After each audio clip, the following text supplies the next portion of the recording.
Hi, to be able to register in certain high schools in Iran, you need to take an entrance exam.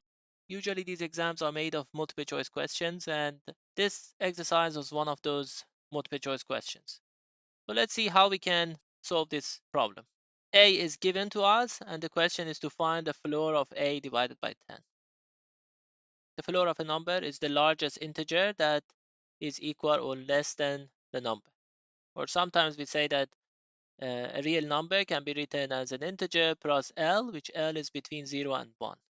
So N is member of the integers and L is member of R within this range. In that case, the floor of X will be N. For example, 2.2, the floor of it is 2, 5 is 5, and minus 3.1 is minus 4. Since the question asks us to find the floor of A divided by 10, it means that we will be able to find the bounds of A divided by 10 between an integer and an integer plus 1. So the first idea we have to do is to try to make A less than a number and larger than another number. And in that way, maybe when we divide A by 10, we can achieve such equalities, and then when we take the floor, we will get the number K.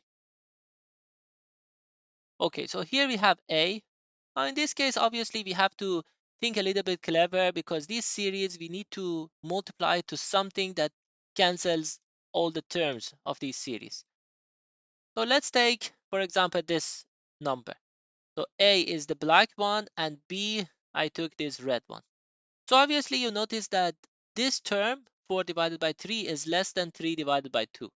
Because 3 times 3 is 9, 2 times 4 is 8, so 9 is larger than 8, so this one is larger than this.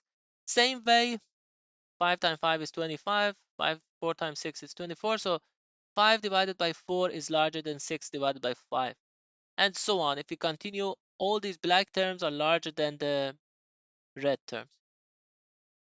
Okay, so you might ask, how did I decide to put 4 divided by 3, 6 divided by 5? This is obvious because these things will cancel out. So I just took a ratio that cancels the other ones. Now we have a very clear idea, and that is the A, all the black ones, is larger than B because this term is larger than this term is larger than this term is larger than this, and also this is already larger than 1. So A is larger than B. If I multiply both sides by A, so A2 will be larger than A times B. But A times B we can calculate because it's this number and everything will cancel out. So this one cancel out, 5 with 5, 6 with 6, and so on, 800 with 800. So it would remain 801 divided by 2. That is 400.1. We take the square, so A will be larger than 20. Okay, now for the next step, what we do is that in this case, we say we consider a C, a red numbers, and we actually consider 2 divided by 1, 4 divided by 3, 6 divided by 5. So these parts are all the same as before, but we multiply also by 2 divided by 1.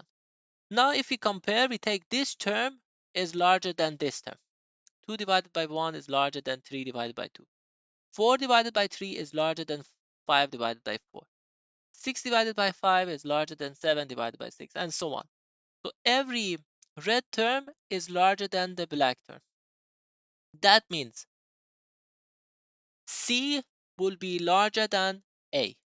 And again, if we multiply both sides by A, A2 will be less than A multiply C. But A multiply C, we can easily calculate because everything cancels each other. So it will remain 801. So A2 is less than 801, which means A is less than 30. This means that A will be larger than 20, less than 30, and A divided by 10 will be larger than 2, less than 3. And from here, we obviously see that the floor of A divided by 10 is equal to. So that completes the solution of this exercise. So by solving this exercise, we have learned a few techniques. One of them is to define the bounds of a function or the terms that we are dealing with.